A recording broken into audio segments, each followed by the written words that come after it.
शकुनी गुरु शास्त्री और उसके चेले जिज्ञासु को ढूंढने के लिए हस्तिनापुर से प्रस्थान कर चुका था और उनके जाने के बाद दुर्योधन के कक्ष में सन्नाटा पसरा हुआ था।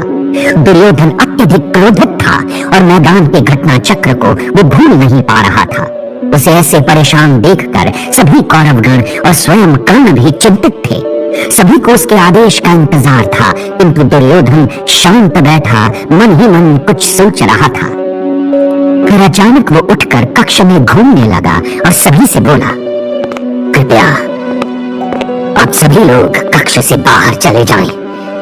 मैं एकांत चाहता हूं। दुर्योधन का आदेश सुनकर उसके सभी भाई चकित थे, किंतु बिना प्रश्न किए सभी कक्ष से बाहर जाने लगे।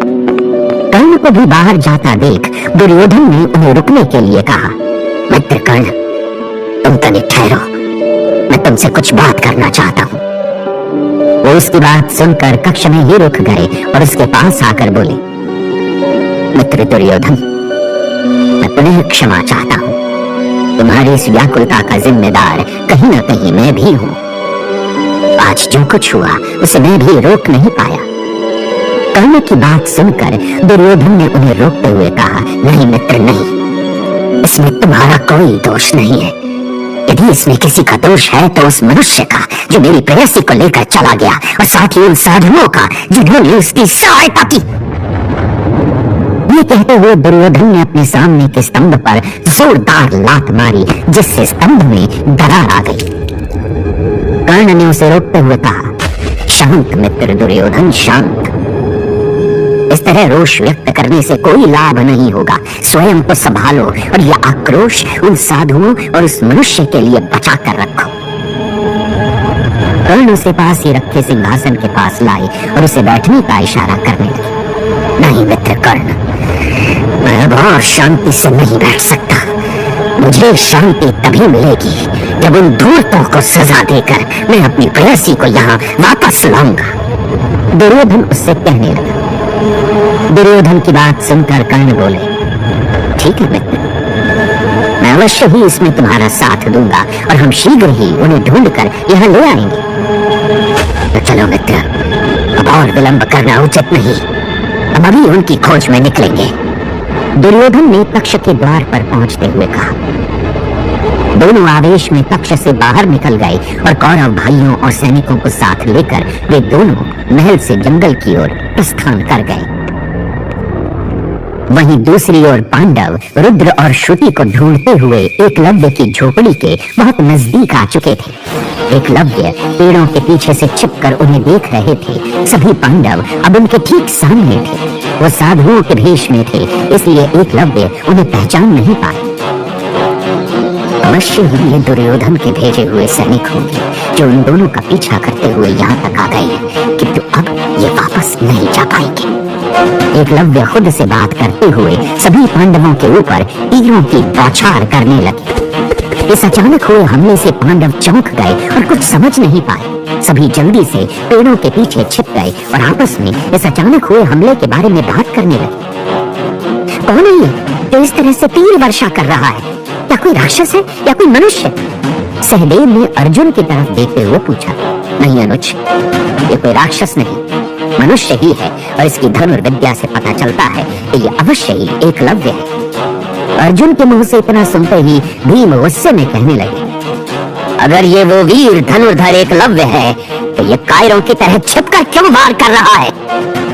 इतना कहते ही भीम दहाड़ते हुए आगे आए और एकलव्य को चेतावनी देने लगे।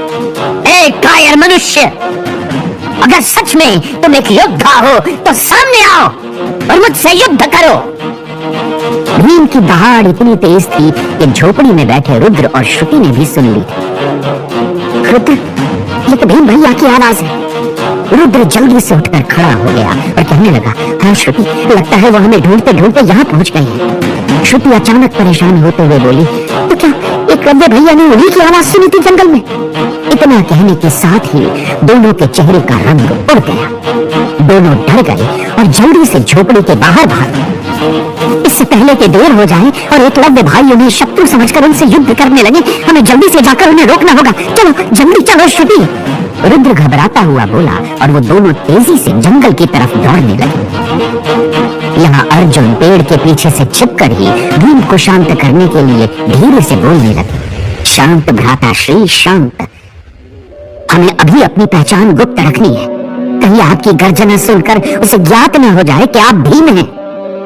पर भीम की चुनौती सुनकर एकलव्य भी पेड़ के पीछे से बाहर आ गए थे और उन्होंने सामने खड़े भीम पर तीर चला दिया। किंतु पेड़ के पीछे छिपे अर्जुन ने अपने तीर से उनके तीर को रोक दिया। ये देखकर एकलव्य का चेहरा गुस्से से भर गया। अब अर्जुन भी पेड़ के पीछे से उनके सामने आ चुके थे। भीम अर्जुन से धीरे से कहने लगे, मुझे लगता है इसने ही रुद्र और श्रुति को बंदी बना लिया है। हमें उन्हें बचाने के लिए अब इसकी जीवन लीला यहीं समाप्त कर देनी चाहिए। भीम के इतना कहते ही अर्जुन रुद्र और श्रुति के बारे में सोचकर गुस्से से भर गए और एक के बाद एक तीर एकलव्य के ऊपर चलाने लगे। किंतु वो ये भी जानते थे कि एकलव्य भी बराबरी का वार करेंगे, क्योंकि वो भी एक कुशल धनुर्धर थे। एकलव्य ने उनके सभी तीर बड़ी आसानी से गिरा दिए और हंसने लगे। दोनों के बीच घमासान युद्ध होने लगा। बाकी के पांडव भी अब उनके सामने आकर खड़े हो गए। एकलव्य उन्हें देखकर कहने लगे, यदि जीवित रहना चाहते हो तो शीघ्र यहाँ से वापस चले जाओ। जिसके लिए तुम यहाँ आए हो वो मेरे रहते तुम्हें कदापि नहीं मिलेंगे। उनकी बात सुनकर सभी पांडव चौंक गए और भीम उनसे कहने लगे, मेरी शंका पूर्ण रूप से सही थी। इसी ने उन दोनों को बंदी बना लिया है। अब हमें विलंब न करते हुए इसे इसके प्राणों से मुक्त कर देना चाहिए। और भीम आगे बढ़कर गुस्से में बोले, मैं तुझे जीवित नहीं छोड़ूंगा। उन्हें आगे बढ़ता देख एकलव्य ने एक के बाद एक तीर चलाकर उनके पैरों के चारों ओर एक जाल सा बना दिया, जिससे भीम के पैर जमीन से उठ भी नहीं पा रहे थे। ये देख एकलव्य जोर जोर से हंसने लगे। अर्जुन ने गरजते हुए कहा, अब बहुत हुआ तुम्हारा खेल। ऐसा लगता है कि अब तो तुम पर एक विशेष बाण का प्रहार करना ही पड़ेगा। अर्जुन बाण को छोड़ने ही वाले थे कि तभी श्रुति और रुद्र वहां पहुंच गए और चिल्लाकर कहने लगे, रुक जाइए, ऐसा मत करिए। दोनों की आवाज सुनकर अर्जुन रुक गए। सभी पांडवों के चेहरे पर खुशी की लहर दौड़ पड़ी। इन दोनों को सुरक्षित देखकर दोनों एकलव्य की तरफ बढ़ने लगे। एकलव्य उन्हें देखकर चिंतित हो गए कि कहीं ये फिर से किसी खतरे में फंस ना जाए। रुद्र और श्रुति एकलव्य के पास पहुंच गए और फिर रुद्र सभी पांडवों को सारी बात बताने लगा। रुक जाइए प्रिय साधुजन, ये हमारे शत्रु नहीं है, ये एकलव्य भाई हैं। इन्होंने आप लोगों की तरह ही हमारा साथ दिया है। हमें जंगल में भेड़िए से भी बचाया था और ये यहाँ आपको आता देख आपको कौरव समझकर हमारी रक्षा के लिए ही आए थे। एकलव्य कुछ समझ नहीं पाए और रुद्र से पूछने लगे, क्या आप दोनों इन सभी साधुओं को जानते हैं? रुद्र और श्रुति एक साथ बोले, जी। श्रुति समझ गई थी कि रुद्र पांडवों की पहचान गुप्त रखना चाहता था, इसलिए उसने भी और कुछ नहीं कहा। एकलव्य कुछ सोचकर पांडवों से पूछने लगे, आदरणीय साधुजन, आप सभी भी इन दोनों मनुष्यों का भला चाहते हैं और मैं भी। इस नाते अब हमारा भी एक संबंध बन गया है। आप सभी आइए मेरी झोपड़ी में थोड़ा विश्राम कर लीजिए।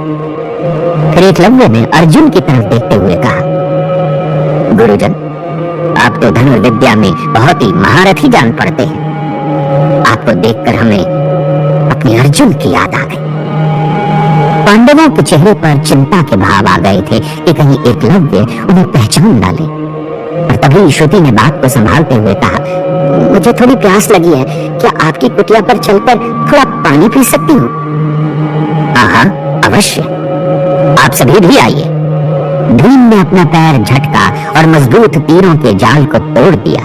ये देखकर एकलव्य बड़ी तेजी से उनके पास आए और तीर हटाते हुए बोले, क्षमा करें मुझे, उस समय आपको शत्रु जानकर मैंने ये तीर चला दिए थे।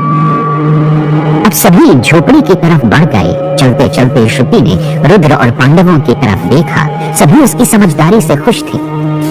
गुड जॉब श्रुति, रुद्र ने धीरे से उससे कहा।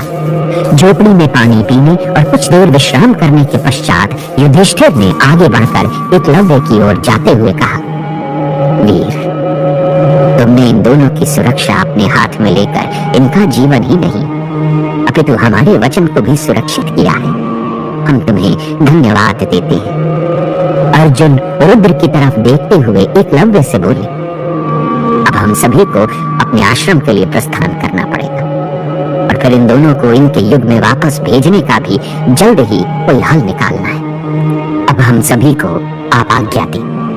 रुद्र और श्रुति हाथ जोड़ते हुए एकलव्य के सामने आकर खड़े हो गए और रुद्र उनसे बोलने लगा, भैया, आपके कारण ही हम फिर से सुरक्षित इन साधु जन से मिल पाए।